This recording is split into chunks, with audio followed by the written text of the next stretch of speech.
السلام علیکم ورحمۃ اللہ وبرکاتہ۔ الحمد للہ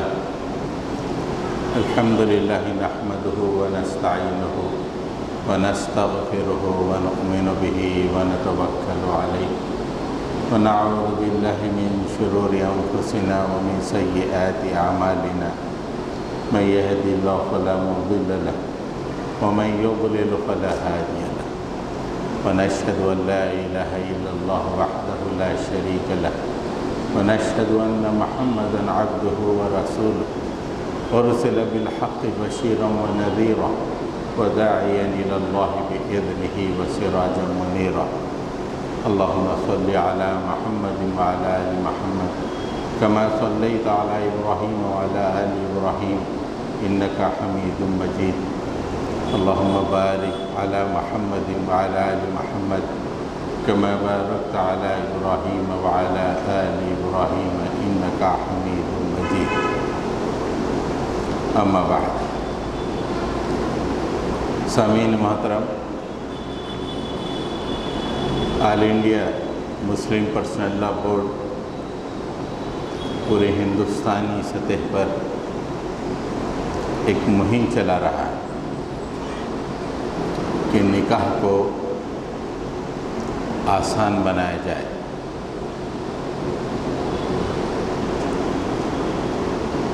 نکاح کے آسان نہ ہونے کی وجہ سے یا نکاح کے تمام معاملات شریعت کے چوکھٹے سے باہر ہو جانے کی وجہ سے امت مسلمہ بہت زیادہ پریشانیوں کا شکار ہے۔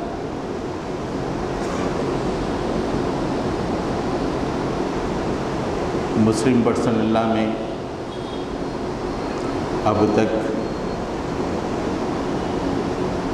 جتنی بھی معاملات پریشان کن آئے وہ تمام کے تمام مسلمانوں کی بدعملیوں کا نتیجہ ہے۔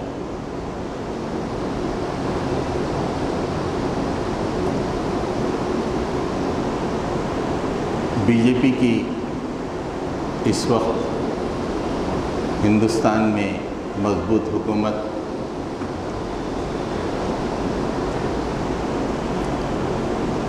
اور موجودہ ہندوستان میں ہندوتوا کی جو لہر چل رہی ہے اس کے اب ڈانڈے ملاتے ہوئے جائیں گے تو ایک مسلم خاتون کی ناعاقبت اندیشی کی وجہ سے یہ تمام ہوا۔ واقعہ ایک بہت چھوٹا ہوتا ہے لیکن اس کے اثرات صدیوں پر مرتب ہوتے ہیں۔ شاہ بانو نامی ایک بوڑھی جس کو اس کے شوہر نے طلاق دے دی،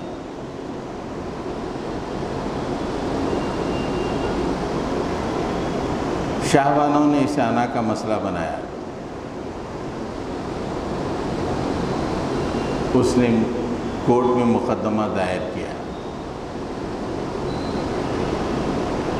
کورٹ نے ایسا فیصلہ سنایا کہ 1984-85 کی بات ہے۔ کورٹ نے یہ کہا کہ شاہ بانو کو جب تک وہ زندہ رہے گی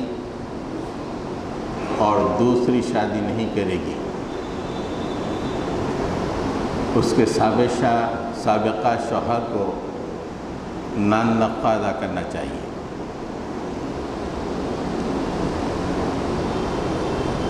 جبکہ شریعت اسلامی میں عدت کی مدت تک شوہر کی ذمہ داری ہے۔ یہ سراسر یہ فیصلہ مسلم پرسنل لا میں مداخلت تھا۔ مسلمانوں نے بہت احتجاج کیا اس زمانے میں راجیو گاندھی پرائم منسٹر تھے اور ایسے پرائم منسٹر تقریباً 3/4 میجارٹی پارلیمنٹ میں تھی۔ تو مسلمانوں میں جو بے چینی اور پریشانی دیکھ کر راجیو گاندھی نے قانون بنایا، مسلم رائٹس پروٹیکشن ایکٹ۔ یہاں کے ہندو سماج کو بڑا برا لگا۔ ہندوستان کی ایک عدالت عالیہ ایک فیصلہ کرتی ہے، اس فیصلے کو نلیفائی کرنے کے لیے ایک قانون بنایا جاتا ہے۔ تو اب ہندوؤں میں بے چینی شروع ہو گئی۔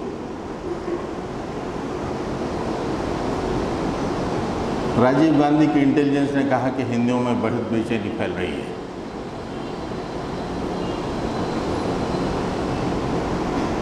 تو راجیو گاندھی کے مشیروں نے کہا کہ بابری مسجد کا دروازہ کھلوا دیجیے،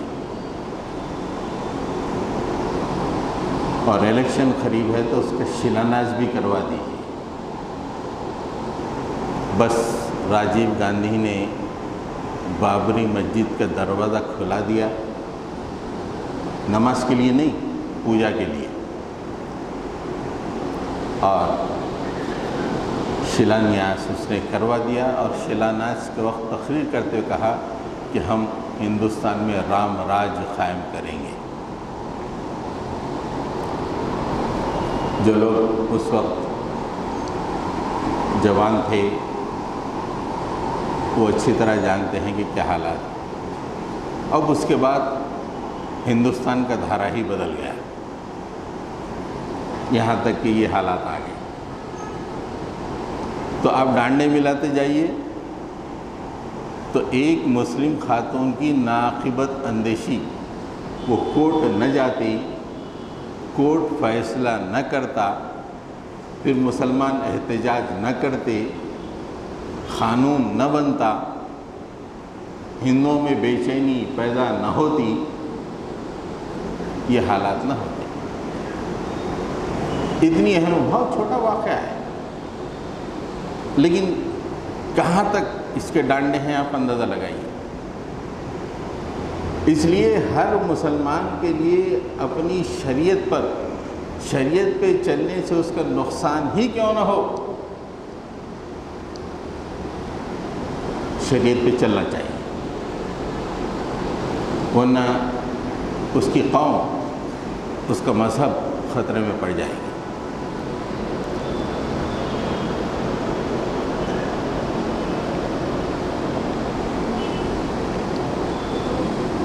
ابھی 3 طلاق کا قانون بھی آیا۔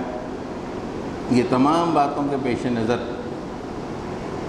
مسلم پرسنل لا بورڈ نے سوچا کہ بیرونی لڑائیاں تو چلتی رہیں گی ہماری، لیکن اندرونی ہمارے اپنے سماج کو ہم ٹھیک کر لیں گے۔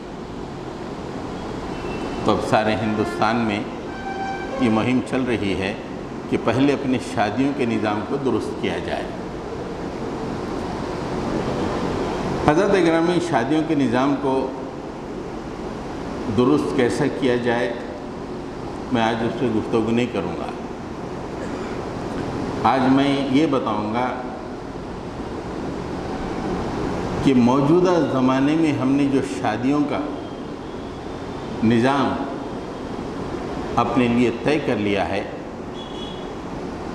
اس میں مسلمانوں کے لیے بحیثیت قوم کتنا بڑا نقصان ہے۔ بظاہر تو بہت اچھا لگتا ہے شادی خانے میں بیٹھے گفتگو کرتے ہوئے، کھاتے پیتے، لیکن پوری قوم کو ہماری اس شادیوں کے نظام سے کتنا نقصان پہنچ رہا ہے، وہ میں آپ کے سامنے رکھوں گا۔ پھر آپ حضرات طے کر لیں کہ یہ نظام ہمارے لیے صحیح ہے، جو ہم بہت ہی خوش دلی کے ساتھ اس کو قبول کرتے ہوئے چل رہے ہیں۔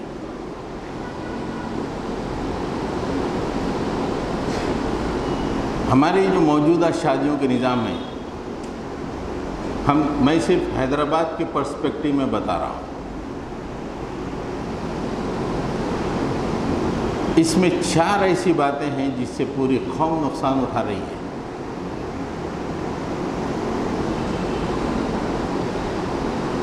پہلی دو باتیں قوم کے مزاج کے تعلق سے۔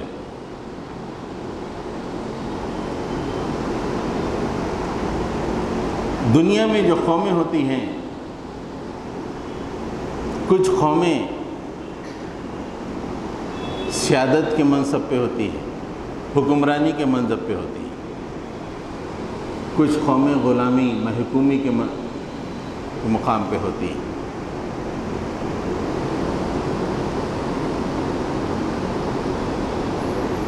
سیادت اور قیادت کے مقام پہ جو قومیں ہوتی ہیں ان کے اندر کچھ خصوصیات ہوتی ہیں، اس کا تعلق کسی بھی قوم سے ہو، ان کے اندر کچھ خصوصیات ہوتی ہیں۔ اور جو قومیں محکومی کے شکار ہوتی ہیں ان کے اندر خامیاں ہوتی ہیں۔ خامیوں والی قوم کبھی بھی قیادت پہ نہیں جا سکتی، خوبی والی قوم کبھی بھی محکوم نہیں ہو سکتی، یہ نوٹ کر لیجیے آپ۔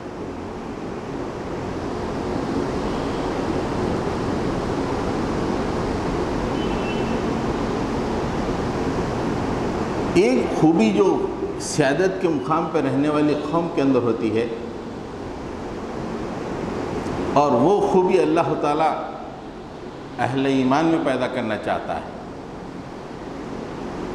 اور وہ خوبی یہ ہے لِكَيْ لَا تَأْسَوْا عَلَى مَا فَاتَكُمْ وَلَا تَفْرَحُوا بِمَا آتَاكُمْ۔ جو بھی حالات اس سے پہلے مشکل حالات کا تذکرہ ہے، تو اللہ تعالیٰ فرماتے رہے ہیں کہ یہ کیوں ہم کرتے ہیں؟ آپ کے اندر یہ خوبی پیدا ہونا۔ کون سی خوبی؟ لِكَيْ لَا تَأْسَوْا عَلَى مَا فَاتَكُمْ، کہ اگر مصیبت آ جائے تو تم مایوس نہیں ہونا، وَلَا تَفْرَحُوا بِمَا آتَاكُمْ، اور اگر ہماری نعمتیں تم پہ ہو تو تم اچھلنا نہیں، اکڑ پھو نہیں دکھانا، نمائش نہیں کرنا، لوگوں پہ ساکھ جمانے کی کوشش نہیں کرنا۔ یہ خوبی قیادت و سیادت والی قوموں میں ہوتی ہے،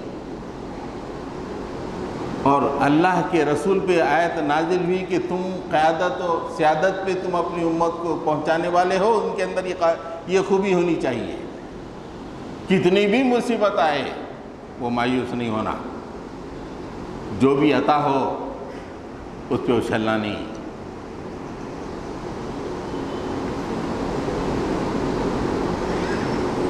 خوشی جو ہوتی ہے، آدمی خوشی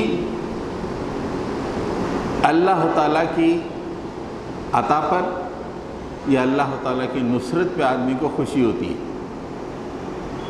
اگر انگریزی میں کہا جائے تو اگر کوئی آدمی اچیومنٹ کر لیا، کچھ کوششیں کرنے کے بعد وہ حاصل کر لیا، حاصل کب ہوتا ہے؟ جب اللہ کی نصرت اسے ملتی ہے، تو ظاہر بات ہے ہر آدمی کو خوشی ہوتی ہے کہ میں نے اتنی کوشش کی، یہ مجھے حاصل ہوا۔ ویسے بغیر کوشش کے بھی اللہ تعالیٰ کچھ دے دیا،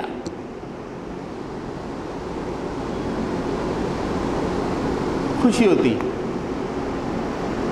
تو اب جب آدمی خوش ہوتا ہے تو اس خوشی کو منانا چاہتا ہے۔ منانے کے تین طریقے۔ ایک طریقہ یہ ہے کہ آدمی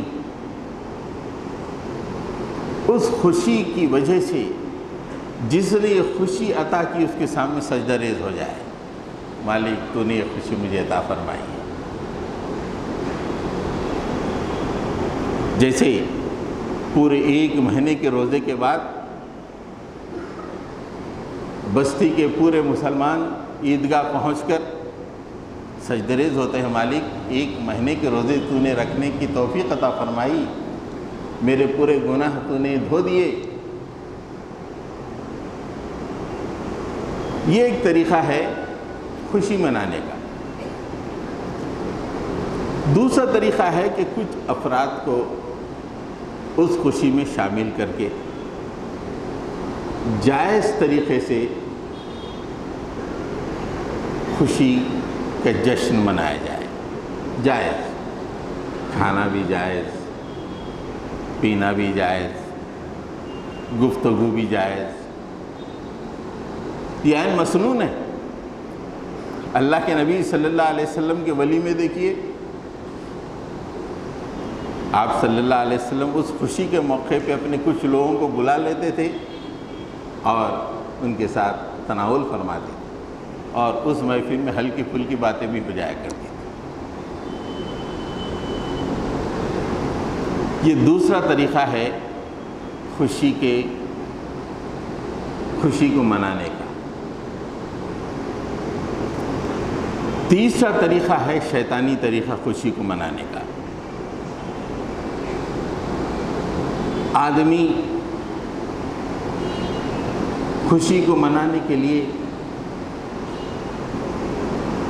ہر چیز نفس امارے کے ہاتھ میں دے دے. تو جو بولے گا میں مانوں گا.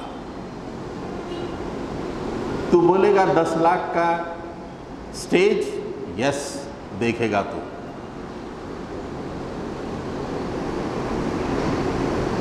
5 لاکھ یا 10 لاکھ کا شادی خانہ، یس. 1000 لوگوں کی دعوت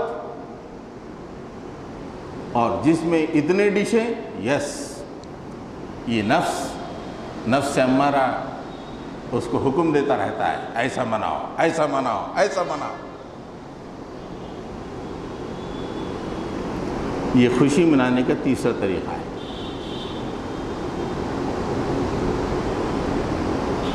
اور یہ جب تیسرا طریقہ ہوتا ہے، اس کو قرآن مجید کہتا ہے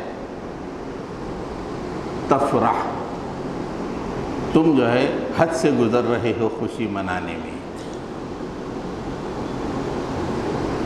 آج جو ہم نے شادیوں کے معاملے کو رواج دیا ہے، 99% شادیاں تیسرے طریقے کی ہم منا رہے ہیں. شادی کے زمام کار شیطان کے ہاتھ میں ہے. اتنا خرچ اندازہ نہیں لگا سکتے آپ. یہ بس 2-4 گھنٹے کی بات نہیں ہے. یہ دراصل قوم کے مزاج میں تبدیلی، کہ قوم کے اندر یہ مزاج پیدا ہو رہا ہے کہ اللہ نے عطا کیا ہے تو اچھلو، بتاؤ، نمائش کرو. پوری قوم نے اس مزاج کو قبول کیا. جب قوم کا مزاج یہ بن جاتا ہے تو غلام بن جاتی ہے. آج ہماری جو شادیوں کا رواج ہے، یہ مسلمانوں کے مزاج کو ایسے بدل دیا کہ معمولی سی چیز پہ یہ بوکھلا رہے. ایک چھوٹی سی تقریر کسی نے بنگال میں کر دی، یہاں مسلمانوں کے چہروں پہ مایوسی. کیوں؟ ہم صرف اچھالنا سیکھ گئے. اچھلنا، اللہ کی عطا پہ ہم اچھلنا چاہتے ہیں، بس اچھلنا.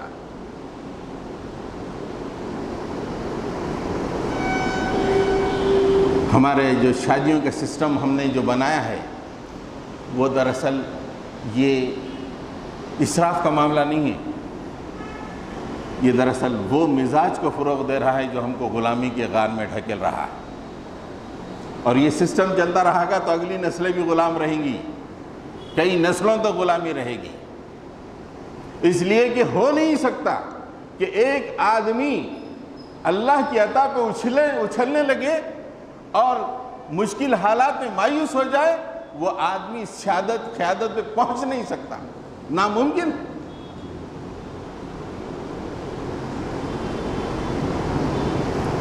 سب سے بڑا نقصان یہ ہے ہماری شادیوں کا کہ مسلمانوں کے مزاج کو غلامانہ مزاج بنا رہے ہیں. ہمارے نوجوان جب عقل کی عمر کو پہنچتا ہے تو اس کے دل میں پہلی انگڑائی یہ کہ میرا ولیمہ شاندار، شادی شاندار ہونا، بس یہ پہلی انگڑائی اس کے سینے میں آتی ہوتی ہے۔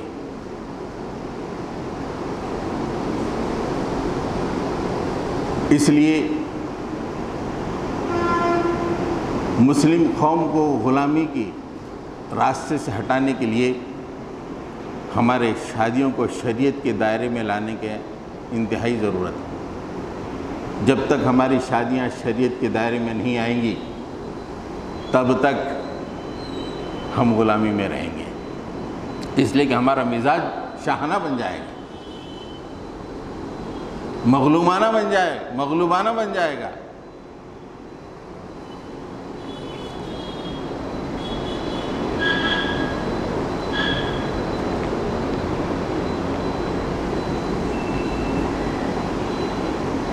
قوموں کا ایک مزاج ہوتا ہے، وہ مزاج اگر مثبت ہو تو قوم قیادت پہ فائز ہو جاتی ہے،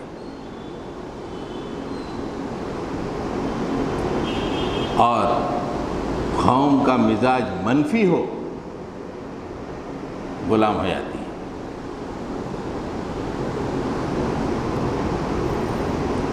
قوم کا مزاج بڑا اہم ہوتا ہے،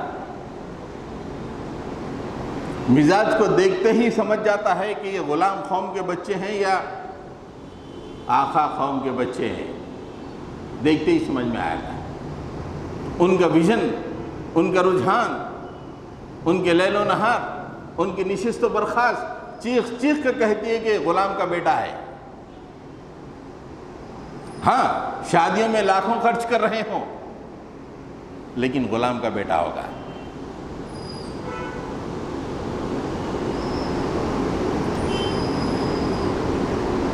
مثبت رجحان، مثبت مزاج ہونا چاہیے قوم کا۔ اس مثبت مزاج کو قرآن کریم میں کس طرح دی گئی ہے؟ اسے کہا جاتا ہے ایلاف۔ ایلاف یہ اللہ تعالیٰ کی نعمتوں میں سے ایک نعمت ہے، جس کا تذکرہ اللہ تعالیٰ اس چھوٹی سی صورت میں کیا ہے جو اللہ نے قریش پہ کیا، جو ہم بچپن ہی میں یاد کر لیتے ہیں۔ لِإِيلَافِ قُرَيْشٍ إِيلَافِهِمْ رِحْلَةَ الشِّتَاءِ وَالصَّيْفِ فَلْيَعْبُدُوا رَبَّ هَذَا الْبَيْتِ الَّذِي أَطْعَمَهُم مِّن جُوعٍ وَآمَنَهُم مِّن خَوْفٍ۔ ہم نے قریش کو ایلاف عطا کیا، پوری قوم کا ایک مزاج ہم نے بنا دیا۔ وہ پوری قوم کا کیا مزاج تھا؟ پوری قوم کا مزاج وہ تجارت تھی جو گرمیوں میں سردیوں کے مقام کی طرف جاتی تھی اور سردیوں میں گرمی کے مقام کی طرف جاتی تھی۔ مکے کا ایک ایک باشندہ اس تجارت میں حصہ لیتا تھا۔ یہ اس قوم کا مزاج تھا۔ ساری دنیا میں عرب تاجر مشہور۔ ہندوستان جب عرب تاجر پہنچے تو یہاں عرب کے ہندوستان کے ساحل پہ اسلام کا سورج جگمگانے لگا۔ یہی تاجر جب چین پہنچے وہاں پہ اسلام کا سورج طلوع ہونے لگا۔ یہ مزاج اللہ نے کہا کہ ایلاف، یہ قومی مزاج ہے مکے کا، کہ ان کے دل جم گئے ہیں اس تجارت پہ۔ کون سی تجارت؟ رحلۃ الشتاء والصیف۔ اللہ کے نبی صلی اللہ علیہ وسلم نے بھی اس تجارت میں حصہ لیا ہے۔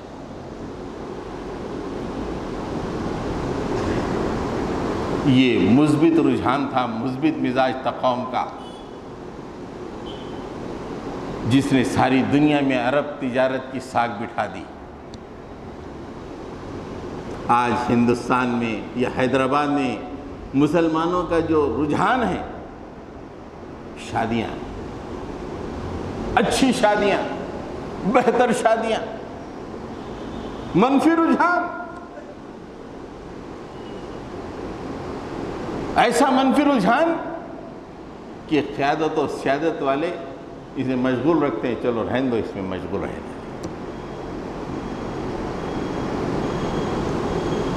یہ مزاج یوں ہی نہیں بنتا، اس کے لیے کوششیں کرنی پڑتی ہے۔ خاص طور سے قوم کے ارباب اقتدار جو ہوتے ہیں ان کو بہت زیادہ کوشش کرنی پڑتی ہے۔ رحلۃ الشتاء والصیف کی جو تجارت کا تذکرہ اللہ تعالیٰ فرمائے، جو مکے کی قومی مزاج بن گیا تھا، اس کی تاریخ اگر دیکھیں تو سب سے پہلے قریش کا ایک سردار خسی مکے کا سردار بنا۔ اس وقت قریش عرب کے دور دراز علاقے میں پھیلے ہوئے تھے۔ سب سے پہلا کام خسی نے کیا کہ تمام قریش کے لوگوں کو بولا کہ آؤ، اب ہماری حکومت ہے، تم لوگ پورے کے پورے مکے میں آ جاؤ۔ اس کے بعد یہ تجارت چل رہی تھی۔ حضرت ہاشم، جن کی مناسبت سے نبی کریم صلی اللہ علیہ وسلم کو ہاشمی کہتے، ہاشم جب سردار بنے مکے کے، انہوں نے باضابطہ دور دراز علاقے کے بڑے بڑے حکومتوں کو خط لکھے کہ ہمارے تجارتی قافلے آئیں گے تو ان کا احترام کرنا، ان کا اکرام کرنا، ان کے لیے خاص جگہ دینا اور ان سے کوئی ٹیکس وصول نہیں کرنا۔ مکے کے ایک ایک آدمی کو اس تجارت کے لیے انہوں نے لگا دیا۔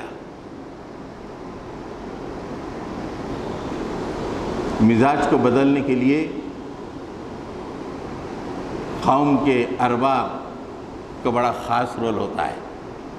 یہاں قوم کے ارباب بڑے بڑے شادی خانے کھول کے بیٹھے ہوئے ہیں کہ کر لو شادی۔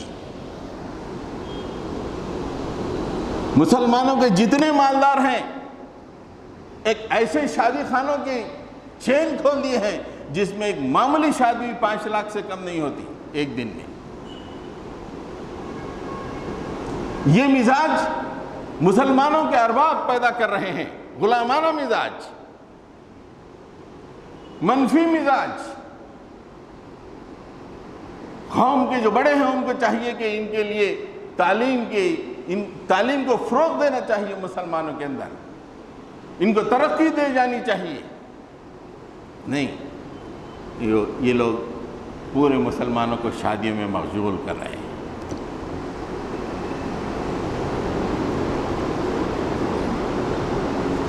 تو ہماری شادیوں نے جو ہمارا مزاج بنایا، ایک تو اللہ نے جو اصول بتایا اس اصول کے مطابق نہیں ہم غلامی رہیں گے۔ دوسری، یہ مزاج ایسا منفی مزاج ہے کہ ہم سیادت کے مقام پہ جا نہیں سکیں گے جب تک یہ سسٹم شادیوں کا ہم ختم نہ کریں گے۔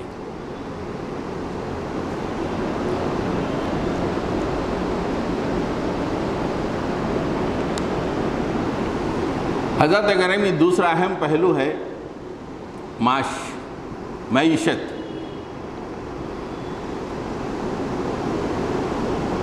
ہماری شادیوں نے مسلمانوں کی معیشت کو تباہ و تاراج کر دیا۔ ہزاروں کروڑوں روپے ایک ایک سال میں انہوں نے تباہ و تاراج کر دیا۔ مسلمانوں کی ویلتھ یا ان کا مال مسلمانوں کے فائدے کے لیے خرچ نہ ہو، یہ بہت بری بات ہے۔ ہم میں کا ہر فرد، وہ دینداری صحیح، دل میں یہ خواہش رہتی ہے کہ میری بیٹی کی شادی ہو تو اتنے لاکھ کی کروں گا، بیٹے کی ہو تو اتنے لاکھ کی۔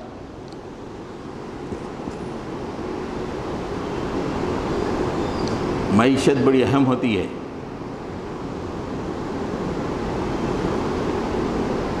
معاش کے سلسلے میں آپ دیکھیں، اللہ تعالیٰ نے فرمایا ایک مقام پہ، وَلَا تَجْعَلْ يَدَكَ مَغْلُولَةً إِلَىٰ عُنُقِكَ وَلَا تَبْسُطْهَا كُلَّ الْبَسْطِ فَتَقْعُدَ مَلُومًا مَحْسُورًا۔ نہ کنجوسی کرو، محاورہ استعمال ہوا ہے، ہاتھ کو گردن سے نہ باندھ کے رکھو، مطلب کنجوسی مت کرو، اور نہ ان ہاتھوں کو کھلے چھوڑ دو جیسے ہم شادی خانوں میں کھلے چھوڑ دے رہے ہیں۔ نتیجہ کیا ہوگا کہ ایک وہ وقت آئے گا تم اپنے آپ کو ملامت کرو گے، کہیں سے کوئی مدد نہیں آئے گی، محصور ہو جاؤ گے۔ یہ اللہ تعالیٰ کا قانون ہے، دنیا کی کوئی طاقت اس قانون کو بدل نہیں سکتی۔ آج آپ نے یہ اپنی معیشت کو تباہ کیا، کل آنے والا دن بہت برا ہوگا، کوئی ساتھ نہیں دے گا۔ یہ کھانے والے واہ واہ کیا بہترین ہے، کون ہے بھئی، کون پکایا بھئی، کون باورچی ہے بھئی، کیا پلاٹر ہے، کیا، یہ بول کے چلے جائیں گے۔ لیکن جب وہ دن آئے گا آپ ملومم محصورہ بن کے بیٹھے رہیں گے، کوئی آپ کو سلام کرنے تک نہیں آئے گا۔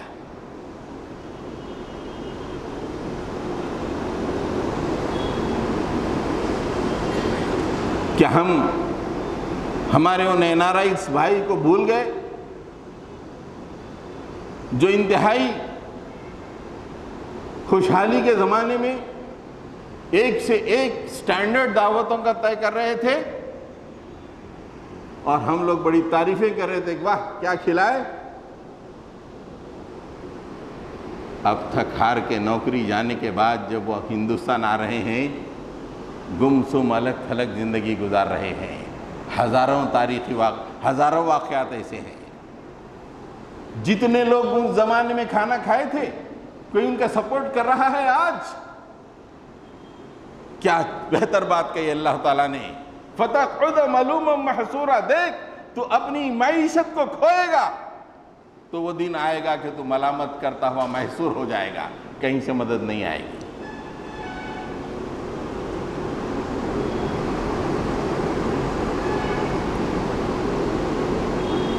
پیسے جب خرچ ہوتے ہیں اس کا اثر کئی سالوں کے بعد ہو سکتا ہے، ہم کو اس کا اندازہ نہیں ہے۔ 1981 میں ایسی دعوتیں نہیں تھیں جیسے آج کل کی دعوتیں ہیں۔ اس دن اس وقت کوئی بریانی کے ساتھ لقمی بنا لیا، بس واہ کیا دعوت ہے، صرف لقمی بڑھا لیے تو دعوت تھی۔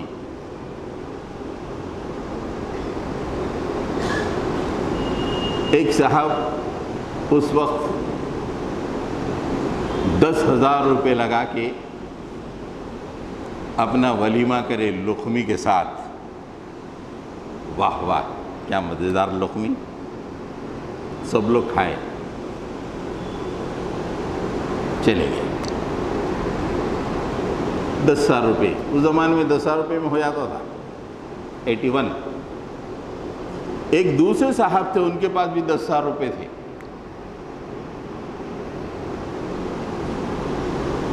وہ ذرا لائق آدمی تھے، انہوں نے کیا کیا، اس زمانے میں مہیشورم کے آس پاس کئی 5,000 روپے ایکڑ زمین مل رہی تھی، 2 ایکڑ زمین لے لی۔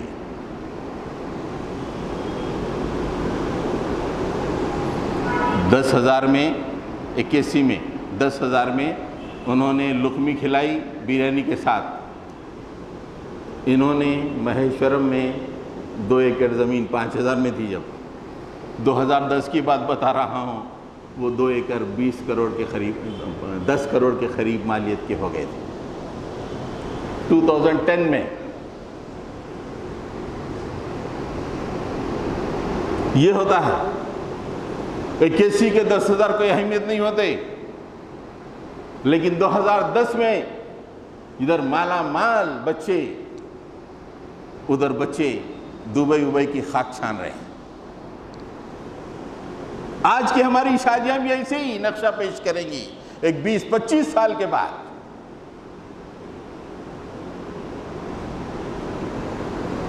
مسلمانوں کو اگر پیسے خرچ کرنا ہے تو انویسٹمنٹ کرنا چاہیے۔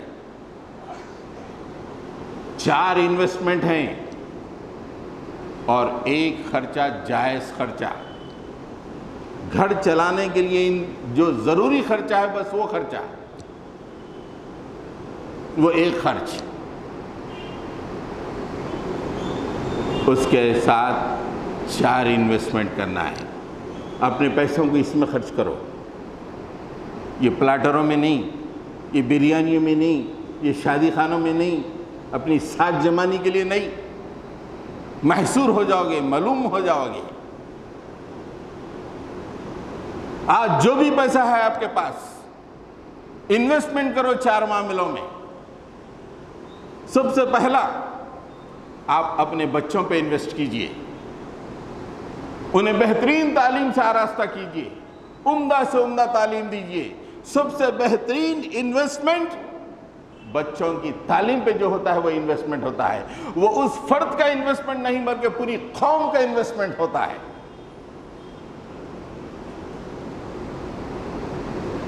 بچوں کی تعلیم و تربیت پہ پیسے خرچ کیجئے۔ اللہ کے نبی صلی اللہ علیہ وسلم ارشاد فرمایا، تم اپنے بال بچوں پہ جو پیسہ خرچ کرتے ہو تمہارا بہترین صدقہ ہے، بہترین صدقہ۔ دوسرا انویسٹمنٹ، اللہ کے راستے میں خرچ کرو۔ یہ انویسٹمنٹ ہے، یہ خرچہ نہیں ہے۔ اللہ کے راستے میں خرچ کرنا۔ ان الذین یتلون کتاب اللہ واقاموا الصلاۃ وانفقوا مما رزقناہم سرا وعلانیۃ یرجون تجارۃ لن تبور۔ 3 باتیں اللہ تعالیٰ نے فرمائی۔ قرآن کریم کی تلاوت کرو، نماز قائم کرو، اللہ نے جو کچھ دیا ہے کھلے اور چھپے میں خرچ کرو۔ یہ وہ لوگ ہیں جو ایسی تجارت کے امیدوار ہیں جس میں گھاٹا نہیں ہے، نو لاس۔ اللہ کے راستے میں جو پیسہ خرچ ہوتا ہے بہترین انویسٹمنٹ ہے۔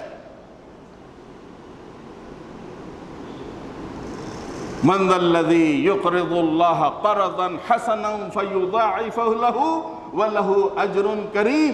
جو بھی اللہ کے راستے میں پیسے خرچ کرتا ہے، کون دیتا ہے اللہ کے راستے میں قرض حسن؟ قرض حسن اللہ کے راستے مطلب اللہ کے راستے میں پیسے کو خرچ کرنا۔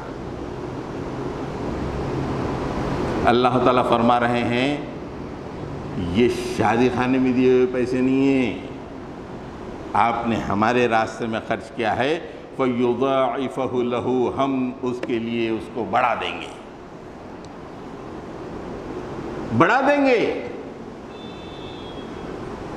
آج اللہ کے راستے میں پیسے خرچ ہوئے، وہ خرچہ نہیں ہے، that's an investment، اور بہترین انویسٹمنٹ۔ اور ایک مقام میں تو انویسٹمنٹ کے پیرامیٹر بھی اللہ تعالیٰ نے بیان کر دیے۔ مثل الذین ينفقون فی سبیل اللہ مثل الذین ينفقون اموالهم فی سبیل اللہ کمثل حبۃ انبتت 7 سنابل فی کل سنبلۃ 100 حبۃ۔ اللہ کے راستے میں پیسہ خرچ کرنے کی مثال ایسی ہے جیسے ایک شخص نے ایک دانے کو بویا، کمثل حبہ، ایک دانے کو بویا، اس سے کیا ہوا؟ انبتت 7 سنابل، اس ایک دانے سے 7 بالیں نکلے۔ 7 بال، آپ کھیت کو جا کے دیکھیں تو بال رہتے ہیں ایسے، اور ہر بال پہ کیا ہے؟ فی کل سنبلۃ 100 حبہ، اور ہر بال پہ 100 دانے لگے ہوئے۔ کتنا دیا آپ نے؟ ایک دانہ، ریٹرن کتنا آیا؟ 700۔ کون سی کمپنی دے گی آپ کو؟ کہ بل گیٹس دے گا؟ یہ مکیش امبانی دیں گے اگر ان کی کمپنی میں انویسٹ کرو گے؟ یا اللہ تعالیٰ کہتے ہیں کہ 700، اس کی مثال کے ذریعے بتا رہے ہیں۔ یہ تو 700 ہے، واللہ یضاعف لمن یشاء، اللہ تعالیٰ اس سے بھی زیادہ جس کے لیے چاہے بھی اضافہ کر دیتا ہے۔ کر کے تو دیکھیے اللہ کے راستے میں انویسٹمنٹ۔ تیسرا انویسٹمنٹ ہے کاروبار میں پیسے لگانا، بزنس کرنا، بزنس میں پیسے لگانا۔ اللہ کے نبی صلی اللہ علیہ وسلم تجارت کیا کرتے تھے نبوت سے پہلے۔ آپ نے فرمایا کہ رزق کے 99 حصے تجارت میں ہے. 99 پورے 100 میں 99 حصے تجارت میں ہے. دبئی والا شیخ بلا کے ویزا دے دیا، خوش عالم لال ہے، چلے گئے. نالائق. اپنے وطن عزیز کو چھوڑ دیا دوسروں کے حوالے. تجارت، اس میں انویسٹمنٹ کا کوئی تصور مسلمان کے پاس نہیں ہے. 4تھا انویسٹمنٹ ہے کسی ایموویبل پراپرٹی میں انویسٹ کیجئے. اور یہ تمام انویسٹمنٹ کے ساتھ ٹاپ موسٹ انویسٹمنٹ اللہ کے راستے میں. وہ انویسٹمنٹ چھوڑ کے دوسرے انویسٹمنٹ کروں گے تو فائدہ نہیں ہے، برکت نہیں ہے. اللہ کے راستے میں انویسٹمنٹ، اس کے بعد 3 انویسٹمنٹس اس کے ساتھ ساتھ. ابھی میں نے آپ کا جو ذکر کیا، وہ صاحب جو 10,000 اس وقت کسی کیا بولیں گے اس کو کہ اسیٹس میں لگائے تھے، ایموویبل اسیٹس، آج ان کے بچے کیا حال ہے.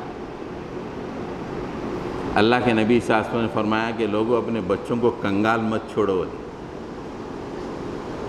اپنے بچوں کو کنگال مت چھوڑو. ظالم شادی خانوں میں شادی کر کے بچوں کو کنگال کر رہے ہیں. آپ نوٹ کر لو، جتنی شادیاں ہو رہے ہیں ان کے انتقال پہ بچوں کا کیا حال ہوگا. نوٹ کر لو، آپ سروے کر لو. لاکھ 10 لاکھ 15 20 لاکھ بچے کنگال. کتنی بری بات ہے. بچوں کے لیے جیو، بچوں کے لیے، یہ دل کی خواہش کے لیے نہیں. ایک پیسہ اللہ کے راستے میں، بچوں کے لیے، تعلیم و تربیت کے لیے، بچوں کو کنگال نہ چھوڑنے کے لیے، تجارت میں اگر ہو سکتا ہے تو اس میں انویسٹ کرنے کے لیے، اس کے لیے پیسہ ہونا چاہیے. انویسٹمنٹ. حضرت گرامی 2-3 منٹ میں آخری ایک پوائنٹ ہے، اس پہ میں بات کر دیتا ہوں، اس لیے کہ وہ ایک پوائنٹ پھر اگلی تقریر میں نہیں ہو سکتا.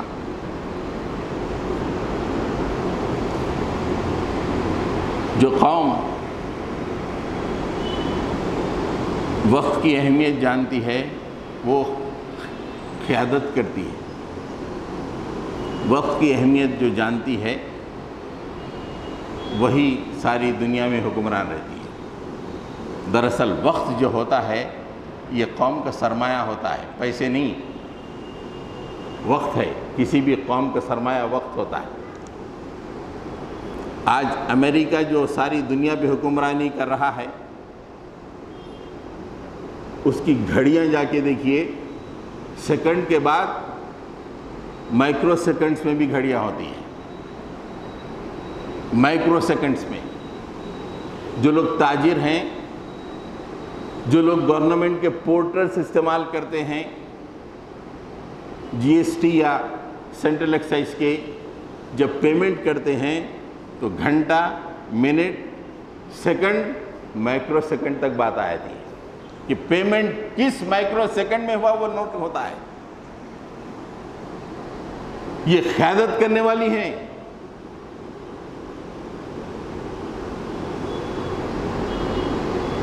آپ دیکھیں سپورٹس میں 100 میٹرز رننگ ہوتی ہے، وہاں پہ پورے کے پورے 10 سیکنڈ تو بھاگتے ہی ہیں. جیتتا کون ہے؟ مائکرو سیکنڈ سے نینو سیکنڈ میں جو آگے ہوتا ہے وہی جیتتا ہے. سب سے آخر بھی 10 سیکنڈ بھاگتا ہے، پہنچتا ہے 10 سیکنڈ میں. اپنے پاس 10 نہیں، 10 گھنٹوں کی اہمیت نہیں ہے.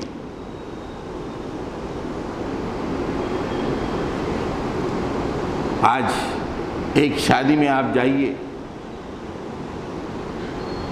شریف لوگوں کی شادی، دوسرے نہیں، شریف لوگوں کی شادی، بیٹھے ہوئے ہاتھ باندھ کے کیوں صاحب؟ وہ کیٹرر صاحب جب تک کھانا نہیں نکالتے جب تک ایک ٹیبل کے لوگ جمع نہ ہو جائیں. ہم جیسے شریف وقت پہ گئے بیٹھے ہوئے ہیں, نکل گیا تو کام برا مانیں گے. ہر شادی میں ایک آدمی جو جاتا ہے کم سے کم 2 گھنٹے ویسٹ کرتا ہے. 2 آورس منیمم 2 آورس ویسٹ ہوتے ہیں. اور ایک شادی اگر ایک دن کی ہو, اگر 1000 آدمی اس میں مدعو ہو تو 2000 گھنٹے پوری قوم ایک شادی میں ویسٹ کرتی ہے. اور 2000 گھنٹے اگر آپ اس کا صحیح کیلکولیٹ کریں تو ورکنگ آورز پورے سال بھر پہ ہوتے ہیں ایک آدمی کے. ایک آدمی کے پورے سال بھر کے ورکنگ آورز تقریباً 2000 کے آس پاس ہوتے ہیں. یہ قوم ایک شادی میں اتنی دریا دل ہے وقت گنوانے میں کہ ایک شادی میں 2000 مین آورز برباد کر دیتی ہے. غلامی نہیں تو کیا آئے گی؟ آج امریکہ سیکنڈوں میں, نینو سیکنڈوں میں اس کے میزائل چلتے ہیں. میزائلز ان کی زندگیاں نینو سیکنڈ میں چلتی ہیں. ان کے سیٹلائٹ پہ جو راکٹ جاتے ہیں نینو سیکنڈز کا حساب ہوتا ہے ان کے پاس. اپنے پاس میاں بھائی شادی میں نہا دھو کے ہی 10:30 11 بجے آ رہا. اس کے آنے تک 10 یا 9:30 بجے جو لوگ شادی خانے آتے ہیں اس کا انتظار کرتے رہے. شادیوں کے اس رواج کو ختم کر دیجیے. جب تک یہ رواج رہے گا ہم غلامی کے گڑھے میں جاتے رہیں گے. ہماری شادیاں ہمیں غلامی کے غار میں ڈھکیل رہی ہیں. میں نے 4 باتیں آپ سے عرض کی ہیں. وقت کی اور باتیں کہنی تھی, ٹائم نہیں ہے, میں ختم کر رہا ہوں. 4 باتیں نوٹ کر لیں آپ جو ہماری شادیوں, اور غور کریں گے ہماری شادیوں سے یہ ایفیکٹ ہو رہا ہے یا نہیں. اور اسی بریانی کھاتے ہوئے غلامی میں کیا مست ہے میاں بھائی, آہا اتنا مست ہے میاں بھائی, لیکن اس لیے کہ بریانی مل رہی, پلیٹر مل رہا, غلامی کی کوئی فکر نہیں ہے اس کو. اس کے اسلام پہ حملے ہو رہے ہیں, کوئی فکر نہیں ہے. آج شام میں کہاں جانا ہے؟ یہ شادی خانہ جانا ہے. ارے واہ, یہاں پہ تو بہت زبردست پلاٹر ملتا بھائی, اس جگہ ہے ہی شادی خانہ لاکھوں کا. یہ مسلمانوں کا مزاج بن گیا ہے. 4 باتیں میں نے آپ سے جو بتائی, سب سے پہلے یہ ہے کہ ہمارے جو شادیوں کا نظام ہے اس میں ہمارے جو نفسیاتی کیفیت ہے بہت ایسی ہو گئی ہے کہ ہم قیادت کے قابل نہیں ہیں. ہمارے اندر چھوٹی سی عطا پہ اچھلنا اور چھوٹی سی باتیں مایوس ہو جانے کی کیفیت پیدا ہو رہی ہے. دوسری, ہمارا قومی مزاج منفی ہو گیا ہے, صرف خرچ کرنے کی طرف ہو گیا ہے, اسراف. قومی مزاج مثبت نہیں ہے یہ شادیوں کی وجہ سے. تیسرا, ہم اپنی معیشت کو ختم کر رہے ہیں. چوتھی بات, ہم کتنا وقت برباد کر رہے ہیں جبکہ دنیا آج نینو سیکنڈ میں کام کر رہی ہے. وآخر دعوانا ان الحمد للہ رب العالمین.